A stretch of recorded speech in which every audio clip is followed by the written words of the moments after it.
अस्सलामुअलैकुम एवरीवन। मैं उम्मीद करती हूँ कि आप सब बिल्कुल खैरियत से होंगे। तो आज की इस वीडियो में मैं आपके साथ वो क्वालिटीज़ शेयर करने वाली हूँ कि अगर वो आपकी पर्सनैलिटी में डेवलप हो जाएं तो ना सिर्फ आप अपनी कदर करवा सकती हैं बल्कि आपके लाइफ स्टैंडर्ड्स इंप्रूव हो सकते हैं और आप हर दिल अजीज़ बन सकती हैं। So without any further delay let's get started. एक हाई वैल्यू पर्सन बनने के लिए ना सिर्फ आपको इमोशनली इंटेलिजेंट होने की ज़रूरत है बल्कि साथ ही साथ आपको इमोशनली स्टेबल होने की भी ज़रूरत है। इमोशनल स्टेबिलिटी आजकल के दौर में बहुत ज़्यादा इम्पोर्टेंट है। आपको ये जानना चाहिए कि आपने किसके सामने अपने इमोशंस एक्सप्रेस करने हैं और अपने वीक पॉइंट्स आपने कौन सा ऐसा ट्रस्टवर्दी पर्सन है कि जिसे बताने हैं और जिसे नहीं बताने। क्योंकि बाद में यही लोग होते हैं कि जो आपके जो वीक पॉइंट्स हैं उनको नाजायज़ तौर पे आप ही के ख़िलाफ़ इस्तेमाल करते हैं।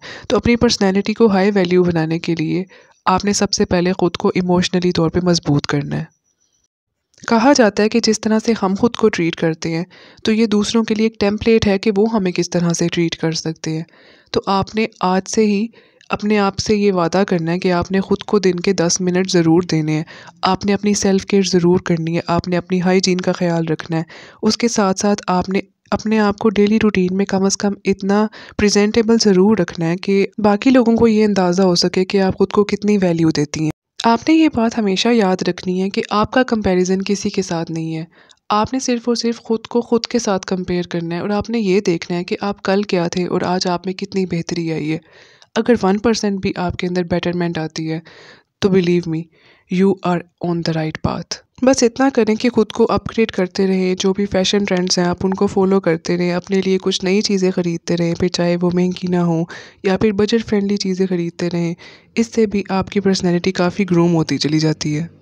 इस सोसाइटी में रहने के लिए बहुत से लोगों के साथ हमें इंटरेक्शन करना पड़ता है, एट द वर्क प्लेस और अपने प्रोफेशन में भी और इन पर्सन भी। तो इसके लिए हमें ये जानना बहुत ज़रूरी है कि हमने नेगेटिविटी को हैंडल कैसे करना है। क्योंकि बहुत से लोग होते हैं उनके बिहेवियर काफ़ी ज़्यादा टॉक्सिक होते हैं। तो अब हम हर एक की टॉक्सिसिटी को अपने अंदर एब्जॉर्ब तो नहीं कर सकते ना। तो इसके लिए ये जानना बहुत ज़रूरी है कि आपने इग्नोर कैसे करना है और आपने रिस्पेक्टफुली उन लोगों को हैंडल कैसे करना है। और ये सब कुछ एक अच्छी मेंटल और फिज़िकल हेल्थ के बगैर तो अचीव करना मुश्किल है। तो इसके लिए आपने क्या करना है कि आपने अपनी हेल्थ पे बहुत ज़्यादा तवज्जो देनी है। अब सबसे ज़्यादा इम्पोर्टेंट पॉइंट ये है कि आप जो भी चीज़ खाएं बस ये मद्देनज़र रखें कि क्या उसमें न्यूट्रिशनल वैल्यू है या नहीं है। और अगर आपको किसी तरह के कोई सप्लीमेंट्स की ज़रूरत है तो वो आप फिजिशियन से कंसल्ट करके ज़रूर लें। और फिर सबसे ज़्यादा अहम चीज़ जो कि हम लोग अपनी डेली रूटीन में हमेशा निगलेक्ट कर देते हैं, दैट इज़ वाटर इनटेक। तो इसके लिए आप वाटर अलार्म सेट कर सकते हैं ताकि आपकी स्किन जो है उसके ऊपर एक बहुत ही अच्छा सा इंटरनल ग्लो रहे और आपको डिहाइड्रेशन ना हो। And when it comes to mental health तो सबसे ज़्यादा बेहतरीन तरीका जो है वो है जर्नलिंग। अगर आप अपने दिन का इख्तिताम जर्नलिंग से करते हैं ना तो आपकी जो पर्सनैलिटी है ना वो अगले दिन के लिए काफ़ी ज़्यादा वाइब्रेंट एनर्जी के साथ रेडी हो जाती है। आप चाहें तो आप बुक भी पढ़ सकते हैं या फिर आप ये कर सकती हैं कि आपके जो अगले दिन के टास्क हैं आप उनको इस तरह से छोटा सा शेड्यूल बना के रख लें। जैसे कि हमारा जो सबसे ज़्यादा अहम मसला होता है कि क्या पकाया जाए, तो उसके लिए अगर आप इस तरह से पहले ही प्लान करके रख लेंगी ना तो आपकी बहुत ज़्यादा एनर्जी और टाइम जो है वो बच जाएगा। और फिर हम लोग के जो डेली टू डू लिस्ट के टास्क होते हैं उसमें से बहुत से टास्क तो हम लोग भूल जाते हैं। तो अगर हम लोगों ने इस तरह से छोटा सा प्लानर तैयार किया हुआ हो ना तो हमें एक तो टाइम की बचत हो जाती है और दूसरा हम उसी टाइम को किसी और जगह पे इन्वेस्ट करके कोई स्किल सीख सकते हैं या कोई नया काम इनिशिएट कर सकते हैं। दुरुस्त जगह पे इन्वेस्ट किया गया टाइम और सही तरह से यूटिलाइज़ किया गया टाइम, यही वो चीज़ें होती हैं कि जो हमारी लाइफ में क्वालिटी ऐड करती हैं।